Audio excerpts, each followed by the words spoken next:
बाढ़ एक प्राकृतिक आपदा है। जब किसी जगह पर बहुत ज्यादा पानी जमा हो जाता है तो बाढ़ आती है। इसका कारण हो सकता है प्रबल वर्षा, नदी का उफान या फिर चक्रवात। बाढ़ बहुत ही खतरनाक होती है और इससे बहुत नुकसान हो सकता है। बाढ़ दुनिया में कहीं भी आ सकती है। ये छोटे आकार की भी हो सकती है और विशाल इलाके में भी फैल सकती है। कुछ घंटे तक रह सकती है या फिर कई दिनों तक भी।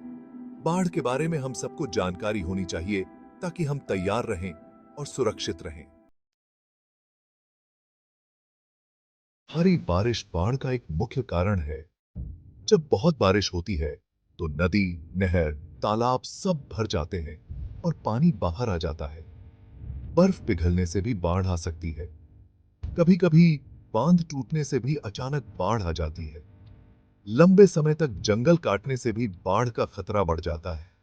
पेड़ मिट्टी का पानी सोखने में मदद करते हैं और पेड़ न होने पर मिट्टी उतना पानी नहीं सोख पाती।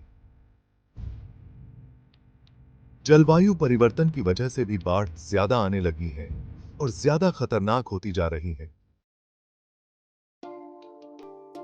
बाढ़ अलग-अलग तरह की हो सकती है। अचानक बाढ़ बहुत तेजी से और अचानक आती है, अक्सर पहाड़ी इलाकों में। नदी में बाढ़ तब आती है जब जोरदार बारिश की वजह से नदी का पानी किनारे तोड़कर बाहर आ जाता है। समुद्र के किनारे वाले इलाकों में चक्रवात और ऊंची लहरों की वजह से बाढ़ आती है। शहरों में बाढ़ तब आती है जब कंक्रीट की वजह से पानी जमीन में नहीं जा पाता। हर तरह की बाढ़ की अपनी अलग पहचान और खतरे होते हैं। चौथा भाग, 1950 की असम की भयानक बाढ़।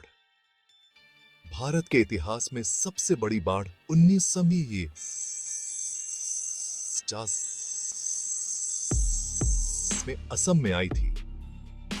भूकंप और बहुत तेज बारिश के कारण यह एक भयानक घटना थी। ब्रह्मपुत्र नदी का पानी खतरे के निशान से ऊपर चला गया था, जिससे बहुत नुकसान हुआ और कई लोगों की जान चली गई। इस बाढ़ में लाखों लोग प्रभावित हुए थे। उनके घर और फसलें बर्बाद हो गई थीं और एक बड़ा मानवीय संकट पैदा हो गया था।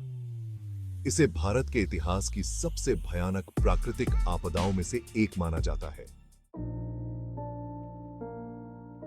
पांचवां भाग, बाढ़ का असर, जानवरों का नुकसान। बाढ़ का असर जानवरों पर बहुत बुरा होता है। बहुत से जानवर पानी के बहाव में बह जाते हैं। बढ़ते पानी से खुद को बचा नहीं पाते। उनके रहने के जगह नष्ट हो जाते हैं, जिससे उन्हें बिना घर और खाने के रहना पड़ता है। लुप्तप्राय जानवर बाढ़ से ज्यादा प्रभावित होते हैं, क्योंकि उनकी संख्या पहले से ही कम होती है। बाढ़ के दौरान जानवरों की मौत पर्यावरण और जैव विविधता पर बुरा असर डालती है। छठा भाग, पश्चिम बंगाल में हाल के बाढ़ के रुझान। हाल के सालों में पश्चिम बंगाल में बाढ़ का खतरा बढ़ा है। तेज बारिश, समुद्र के पानी का स्तर बढ़ना और चक्रवात, ये सब इस खतरे को बढ़ा रहे हैं। राज्य में बहुत सी नदियां और निचले इलाके होने के कारण यहां बाढ़ का खतरा ज्यादा है।